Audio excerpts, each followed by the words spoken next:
Well, all our thoughts and prayers are with the Buffalo Bills and their safety, 24-year-old Damar Hamlin, who had a cardiac arrest during the team's Monday Night Football game against the Cincinnati Bengals. He's currently in critical condition at a Cincinnati hospital. The Bills did release this statement early today. He does have a heartbeat. It was restored. The chilling scene midway through the opening quarter led the league to postpone the game about 90 minutes after kickoff. The NFL said in a statement Tuesday afternoon that the game will not be resumed and that no decision has been made regarding playing the remainder of it at a later date. On behalf of our family, we want to express our sincere gratitude for the love and support shown to Damar during this challenging time. We are deeply moved by the prayers, kind words, and donations from fans around the country. That is a statement from Mr. Hamlin's family, and I just want to take the time out and say, yo, young Damar, thank you for sacrificing yourself for my entertainment. All right, I'm human enough to understand, yo, that's just a game, and the fact that that brother laid it out on the line to entertain me, you know what I mean, and you out there and millions upon other people, the fact that that man went into cardiac arrest on the field, it was truly a sad scene. I didn't even watch the game live. Honest to God truth, I went on the ESPN app and I realized that the game was paused. And then obviously the tweets start to come in and you're like, oh, this is serious. A couple minutes turn into 10, 20, 30 minutes and you're like, man, this dude is in a bad space. So I want to first off say, yo, Damar, I pray you make a full recovery and prayers to your family. His toy giveaway for Christmas has went through the roof. I think he's over $1 million in the last 24 hours for what it's worth. Again, best of luck to Damar on his road to recovery. Now, as we try to get past that, or let Damar have his peace, let his family have their peace as they try to get their young guy to a full recovery, you know what you probably shouldn't do?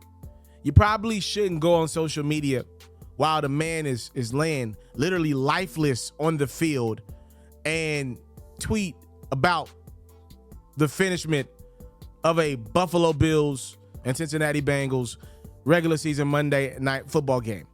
I'm not telling you what to think, but if you're a person that has a heart, especially if you got a platform with 1 million followers and more, you probably shouldn't go on social media and tweet out, when's the game gonna start back up? This is pretty much what Skip Bayless did on his social media account. For those who don't know, Skip works for FS1's Undisputed. He tweeted out last night during the Bills-Bengals postponement, no doubt the NFL is considering postponing the rest of this game, but how? This late in the season, a game of this magnitude is crucial to the regular season outcome, which suddenly seems so irrelevant. Nothing is more important than the young man's health. That was the point of my last tweet. I'm sorry if that was misunderstood, but his health is all that matters. Again, everything else is irrelevant. I prayed for him and will continue to pray for Damar, is what Skip said. Social media tagged into Skip Bayless really badly last night, and they continue to do so today.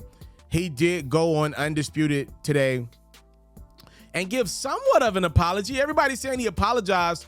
From what I saw, I didn't see Skip Bayless apologize for the tweets. I saw him apologize for the insensitivities that might happen during that episode of Undisputed. Again, I will apologize if I'm wrong about what I just said. I didn't see an apology from Skip Bayless about what he tweeted. All I saw was him say, yo, hey, I apologize if we offend anybody doing the show today. We're going to try to move forward. That's what I saw. And by the way, Skip Bayless did that show today without his co-host, Shannon Sharpe, who didn't appear. You rarely ever see him just not appear. Skip and Shannon don't do the first take thing where you have other hosts in. It's either them or nothing, right? Either they're both there or they get two replacements altogether. They don't do Skip and a guest. Skip won't debate against anybody else, by the way. They don't do Shannon Sharpe against anybody else. Nobody can be put in Skip's seat, by the way. I'm just putting that out there. That's how it is. I promise you, I'm not wrong about that. But Shannon didn't show up today, and a lot of people are talking because it's clear as day, Shannon Sharpe did not want to come to work for something related to Damar Hamlin. Now, what that something is it because of Skip Bayless' tweets? That would be my guess. I don't know that. I can't read the brother's mind. I'm assuming him to be back to work tomorrow. Was it about the fact that Damar, this MFL player, a community that Shannon Sharpe is a part of, right? Was it just the fact that this man pretty much closely almost lost his life on the field, right? Like, I don't know exactly what it was. Was it a combination of the two things? I don't know. But he didn't show up, the Undisputed, and he left his co-host out to sink and pretty much swim by himself after the comments that Skip had made on his Twitter the previous night. I thought that was interesting. I continue to think the relationship between Shannon Sharpe and Skip Bayless is interesting because we're seeing it play out literally on TV. I personally, and this is me talking, I worked at ESPN with Skip. I personally have a hard time believing they're going to get through 2023. I'm talking about Skip and Shannon on television. They're in a very weird space. They're both childish, number one, in their own ways. But they're probably what's best for business for each other. Like, they can't go anywhere else and be the brand that they are together. Whatever they got going with the Tom Brady thing, Skip loves him, Shannon doesn't care for him. The LeBron thing, Shannon loves LeBron, Skip doesn't care for him. That's perfect for television. So for them 2 hours or whatever they're on the air, that's perfect mesh. I don't think socially they get along. I don't think they're friends. When I worked at ESPN, I did breakfast with Stephen A one time, and he told me how much him and Skip Bayless are friends outside of work, right? I don't think Stephen A would have ever left Skip like that to drive like Shannon did because they're friends outside of work. They decided to do that together. Shannon and Skip are just good on television. I don't think they're necessarily socially friends. I don't know that. I don't personally know either of the two gentlemen. But that was interesting that Shannon left them out there today. He didn't do it. Skip debated himself today. He didn't debate Shannon Sharpe.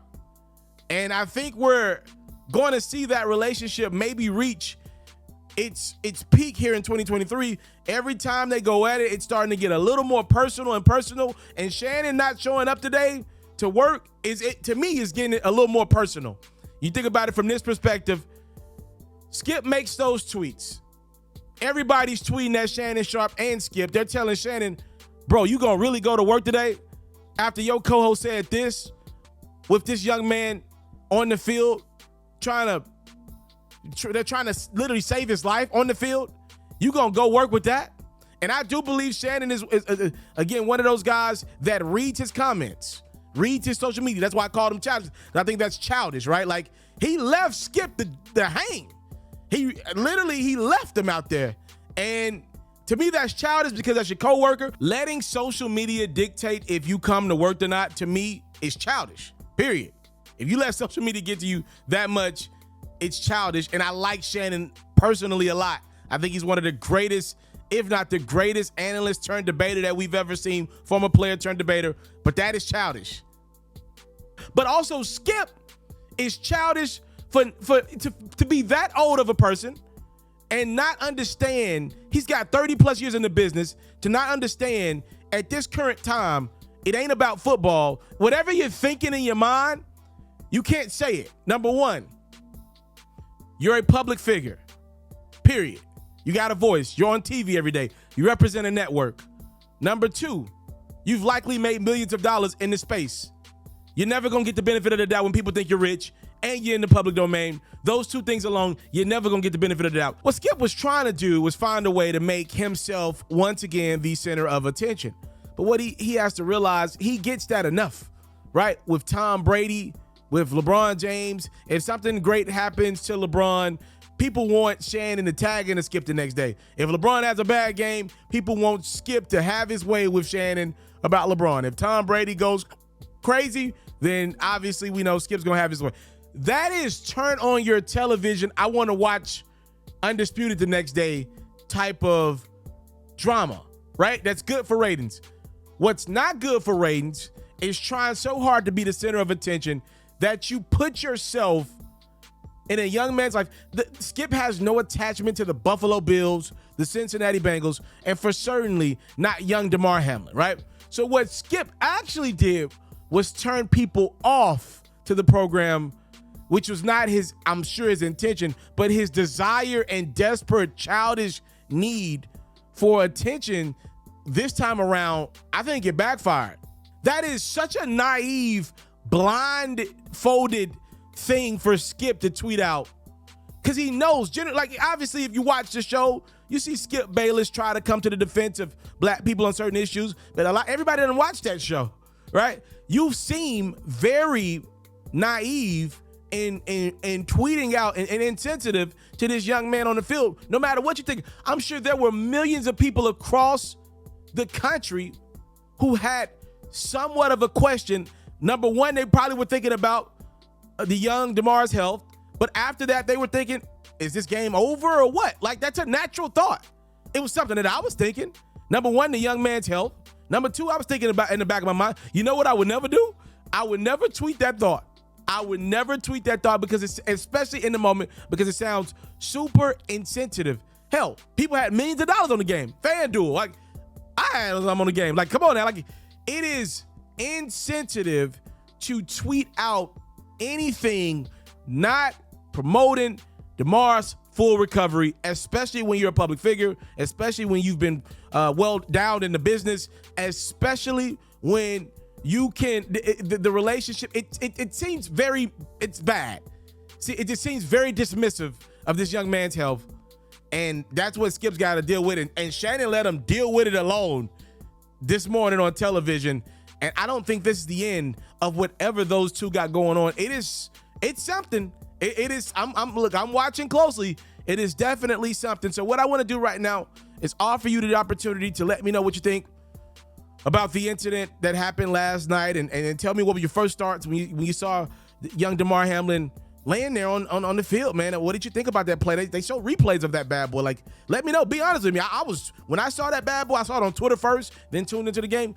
I was like, yo, I ain't never seen it. Seeing the players' reactions, you know, these are people who hit for a living or get hit for a living, most of these guys, right? Coaches, a lot of these guys have played this game. Y'all know football is a very tight-knit community.